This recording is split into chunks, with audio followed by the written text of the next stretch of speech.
রমজান মাস আসলেই আমাদের দেশে বিভিন্ন নিত্য প্রয়োজনীয় দ্রব্যের দাম বেড়ে যায়। এইবার এইরকম একটা মজুতদারির অভিনব পন্থা নিয়ে আমাদের কাগজে একটি রিপোর্ট আছে, যেটা আমাদের ফিন পালসে আছে।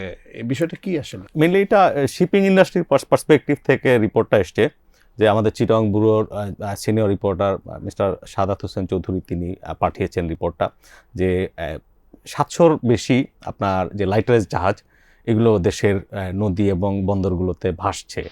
অ্যান্ড মেনলি পুরো বিষয়টা ইনভেস্টিগেট করলে দেখা যাচ্ছে যে এটা আসলে এক ধরনের যে রোজার আগে মজুতদারির জন্যই আসলে মোস্ট অফ দ্য কেসেস এটা করছে আমদানিকারকরা। যে একটা মানে শিপিং রুলসে বাধ্যবাধকতা আছে যে আপনার 11 দিনের মধ্যে যে কোনো ইনল্যান্ড পোর্টে আপনার যে পণ্য খালাস করতে হবে, লাইটারেজ যখন লোড নেয় আর কি চিটাগং থেকে বা মংলা থেকে।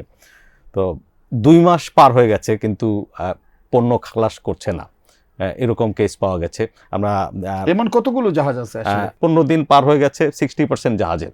পোর্টে এনে জি। যদি মাল যদি না খালাস করা হয়, তাহলে যেটা হচ্ছে পোর্ট ডেমারেজ দিতে হয়। হ্যাঁ। সেই ক্ষেত্রে জাহাজে রাখলে কি জাহাজের ভাড়া দিতে হয় না?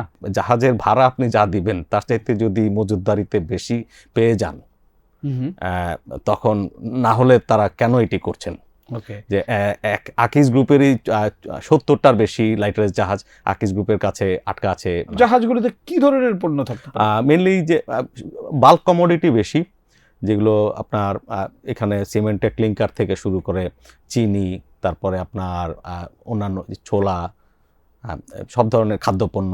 মধ্যে তো একটা ভালো খবরও মনে হয় আছে, যেটা জাপানের সাথে আমাদের ডিউটি ফ্রি অ্যাক্সেস নিয়ে, ওইটা কি আসলে? জি, সেটা বেশ অনেক দিন ধরেই এটা নিয়ে আপনার কাজ চলছে।